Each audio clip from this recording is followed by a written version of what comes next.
Good morning student. आज जो है chapter number 4 reproductive health class 12 का मैं ये चैप्टर करवाने जा रही हूँ। इससे पहले हमने जो है 3 चैप्टर के अंदर देखा था, बट उसकी मैंने अभी तक वीडियो नहीं डाली। बहुत जल्द मैं कोशिश करूँगी कि उनकी भी वीडियो डाली जाए, ठीक है। जिसके अंदर रिप्रोडक्टिव हेल्थ, रिप्रोडक्शन का मतलब है जननन करना। जननन यानी कि जो भी पीछे 3 चैप्टर में हमने बात की गई थी, उनके अंदर हमने बात की गई थी जननन किन किन के अंदर होता है। हमारी फ्लावर्स के अंदर, ठीक है, एनिमल्स के अंदर, और साथ ही साथ किन के अंदर, हमारी ह्यूमन बीइंग के अंदर। इनके बारे में डिस्कस किया गया है कि कौन कौन से जो ऑर्गन्स है, सेक्स ऑर्गन्स है, उनका यूज होता है, या क्या क्या हार्मोन्स होते हैं, या कौन कौन से जीव जंतु जो हैं वो क्या करते हैं, रिप्रोडक्शन करते हैं। रिप्रोडक्शन सबसे पहले हमें पता होना चाहिए कि रिप्रोडक्शन होती क्या चीज़ है। जनन यानी कि एक संतान की उत्पत्ति। जैसे गाय के बच्चे होते हैं तो हम उन्हें बछड़ा बोल देते हैं, उसी तरह से कुत्ते के जो बच्चे होते हैं वो पिल्ले कहलाए जाते हैं। खैर, इनके बारे में मैं डिस्कस नहीं करना चाह रही। मेरा जो आज का टॉपिक है वो है रिप्रोडक्टिव हेल्थ के बारे में, यानी कि जनन का स्वास्थ्य है। मतलब कि जो एक मदर है या फादर है, यानी कि कहा जाए मेल फीमेल जो हैं, उनकी हेल्थ का क्या मतलब मेन है, क्या बताना चाह रहे हैं। देखो, वैसे तो देखो 3 चैप्टर पीछे करवाए हैं, इसको अलग से क्यों बनाया गया है, ताकि आजकल की जितनी भी युवा पीढ़ी है, एडोलसेंस की एज के जो जितने भी बच्चे हैं, उन तक इस चीज़ को लेकर के जागरूक किया जाए। एक सेक्स रिलेटेड को लेकर के कि क्या कैसे किस तरह से जो होता है कि क्या क्या हमें प्रिकॉशंस करने चाहिए, हमें सावधानियां रखनी चाहिए, और क्या क्या प्रॉब्लम्स और स्ट्रेटजीज आती हैं हमारी लाइफ के अंदर, या क्या क्या किन किन समस्याओं का हमें सामना करना पड़ता है, जो हम इस चैप्टर के अंदर डिटेल में लाइन टू लाइन में आपको डिस्कस करूँगी। क्लियर है? अच्छा, हमें जैसे कि स्टार्ट करते हैं हम ये chapter. You have learn about the human reproductive system and its function in chapter 3। जैसा कि हम पहले तीसरे चैप्टर के अंदर, तीनों चैप्टर के अंदर ह्यूमन रिप्रोडक्टिव के बारे में पढ़ चुके हैं। Now let discuss a closely related to the topic of the reproductive health. हाँ, यही चीज़ मैं आपको बताने जा रही हूँ। अब जो ये रिलेटेड है, ये रिप्रोडक्शन से ही रिलेटेड है, और इसको अलग क्यों बनाया गया है, वो इसीलिए बनाया गया है अलग, ताकि बच्चों को ज़्यादा से ज़्यादा नॉलेज मिल सके। आज की गवर्नमेंट, क्योंकि कई जगह पर क्या होता है, स्कूल्स वगैरह में जो होता है, बच्चों को जो है ना इसके बारे में ज़्यादा नॉलेज नहीं दी जाती, या स्किप कर दिया जाता है ये वाला चैप्टर ही, कि अपने आप सेल्फ रीड कर लेना, जिसकी वजह से युवा जो है एक गलत इंफॉर्मेशन मिलनी कह लो या कुछ भी कह लो, उसकी वजह से वो एक गलत दिशा में भी जा रहे हैं। एक सही तरीका पता चले तभी करके हमारी इस गवर्नमेंट ने जो है ये चैप्टर हमारा अवेलेबल किया है। यही है, क्लियर है, यही है कि हमें ना कि क्या क्या चीज़ों को जागरूक करने के लिए बताया गया कि लाइफ के अंदर है किन किन चीज़ों को जो है सेक्स से रिलेटेड है। हाँ, अब ज़्यादा डिस्कस ना करते हुए मैं आपको एक मेन मुद्दे पर लेकर के जा रही हूँ। हमारा टॉपिक है रिप्रोडक्टिव हेल्थ।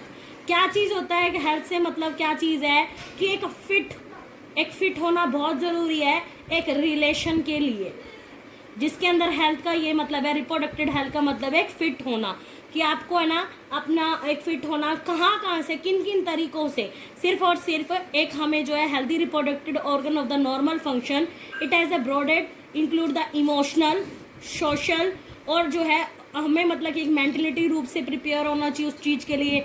आपसी का जो इन्वायरमेंट है उस एनवायरमेंट के अकॉर्डिंग जो है हमें जो है एक रिलेशन में बनना चाहिए। और एक पूरी तरीके से सबसे एक बड़ी चीज़ क्या आती है कि हमें उस चीज़ के बारे में पता होना चाहिए। तो according to the world health organisation WHO, यानी कि विश्व स्वास्थ्य संगठन ने ये हमारे वो हैं, इन्होंने ये बताया कि reproductive health means the total well being in all respect of the reproduction. इन्होंने बताया कि रिप्रोडक्शन एक क्या चीज़ है, टोटल वेल बीइंग, यानी कि मेंटलिटी, फिजिकली और सोशली और इमोशनली, हर तरीके से अगर व्यक्ति पूरी तरह से फिट है तो वो एक रिप्रोडक्शन के लायक है। ठीक है, इसी के साथ साथ ही उसकी सोसाइटी का भी मेन पर्पस रहता है कि एक उसका आसपास का एनवायरनमेंट भी अच्छा हो, जिसकी वजह से ही जो है वो अपना जो है रिप्रोडक्टिव हेल्थ के लिए, एक सेक्स रिलेटेड के लिए एक जिम्मेवार माना जाता है। Why it is the significant on the maintenance reproductive health, किस प्रकार से जो है हम अपने आप को मेंटेन कर सकते हैं एक रिप्रोडक्शन के अंदर, जो इस चैप्टर में पढ़ेंगे। और ये कहा गया है कि हमारी जो गवर्नमेंट है, क्या हमारी गवर्नमेंट ने कोई ऐसा काम किया है कि जिससे हमें मतलब कि बहुत अच्छा फीलिंग आए, या मतलब कि उनका कोई और ऐसा प्रभाव आया है इस चीज़ को लेकर के, जागरूकता को लेकर के। एक तो सबसे बड़ी चीज़ यह है कि इस चैप्टर के अंदर हम डिस्कस यही करेंगे, पॉपुलेशन के ऊपर बात करी जाएगी कि किस प्रकार से जो है जनसंख्या को नियंत्रित किया जा सकता है। एक अब कहने का मतलब है, एक एग्जाम्पल मैं आपको देती हूँ। एक परिवार है, एक फैमिली है, जिसके अंदर टोटल जो है एक फादर है जो कि अपना वर्किंग करते हैं, कमाते हैं, एक उनकी वाइफ होगी यानी कि मदर, ठीक है, और 2 बच्चे हो गए। तो एक व्यक्ति अगर कमा रहा है तो 4 लोगों का पालन पोषण बहुत अच्छे तरीके से कर सकता है, ठीक है। ये हमारी गवर्नमेंट ने ही अलाउ किया, यही चीज़ के बारे में बताया। लेकिन वही बात है कि एक जनसंख्या, एक पॉपुलेशन तो बहुत ज़्यादा बढ़ गई है, बट कमाने वाला सिर्फ एक ही पर्सन है, तो उसकी वजह से क्या होएगा, जनसंख्या, भूखे मर जाएंगे बच्चे, ठीक है, फैमिली, तो जीवन यापन करना मुश्किल हो जाएगा, मृत्यु दर बढ़ जाएगी उस चीज़ की वजह से, यही चीज़ आ जाएगी। तो एक मेन मोटिव क्या चीज़ है, हमारी सरकार ने क्या किया है, हमारी सरकार ने एक तो अभियान चलाया गया था, हमारी सरकार ने 1951 में भी एक एक्ट लागू किया गया था जिसमें लोगों को जागरूक किया गया था एक सेक्स रिलेटेड से लेकर के। क्या बताया गया था कि एक तो small family is a happy family, ठीक है, छोटा परिवार सुखी परिवार, जिसके अंदर बच्चों को लोगों को क्या जागरूक किया गया है, इससे रिलेटेड क्या क्या बताया गया। और एक हमारा एक सेकंड बनाया गया था, बैनर वगैरह, पोस्टर वगैरह बनाए गए, जगह जगह छापे गए, लोगों को बांटे गए बैनर्स वगैरह। तो उसके जरिए जो बताया गया था वो ये बताया गया था कि छोटा परिवार सुखी परिवार, छोटा परिवार सुखी परिवार, और साथ ही साथ एक और चीज बताई गई थी। क्या चीज बताई गई थी कि हम 2 हमारे 2, ये अभियान चलाया गया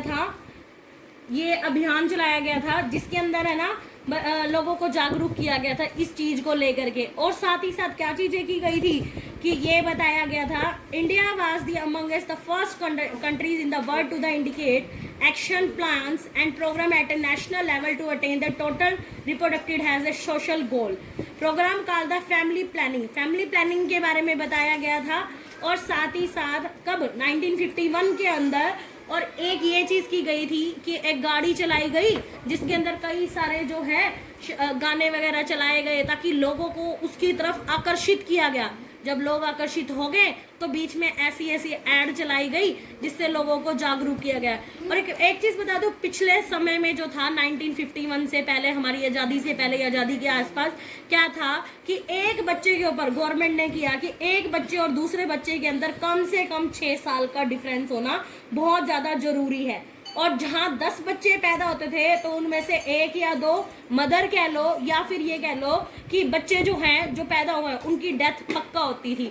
तो ये सब देखते हुए गवर्नमेंट ने क्या किया, टेस्ट ट्यूब बेबी वगैरह इनका ये प्रोवाइड करवाई गई, ठीक है। टेक्निक्स बढ़ी, मतलब कि सुविधाएं बढ़ी, टेक्निक्स बढ़ी, तो जनसंख्या पे भी कहीं ना कहीं लोगों को जो है रोक लगाई गई, लोगों को समझाया गया कि जो है गलत तरीके से। एक वो होता ना, अब देखो एक एग्जाम्पल मैं आपको देती हूँ। आप एक है ना सेक्स रिलेटेड जो भी बातें हैं या किससे डिस्कस करोगे, आप अपनी फैमिली से, ठीक है, आप अपने एक बड़े जो सीनियर आपके फ्रेंड्स होंगे उनसे, या अपने साथ वालों से। अब साथ वालों की बात की जाए तो साथ वालों में हमारे, अब एक आप हो, आपको उससे रिलेटेड कोई भी बात का नहीं पता, ठीक है, एक आपका साथी है उसे भी कुछ नहीं पता, तो इससे क्या होएगा, वो कहीं ना कहीं से सुन करके आएगा, गलत होएगा या सही होएगा वही आपको बता देगा। इस चीज से होएगा क्या, यानी कि नॉलेज तो हमारी मिल ही रही ना, हमें एक ठीक ज्ञान तो नहीं पता चला ना, और ठीक ज्ञान का नहीं पता चलता तो उससे समस्याएं बढ़ती हैं। एक तो पता ही ना हो, एक हमें पता चल जाए तो उससे क्या हो जाता है, गड़बड़ी होती है।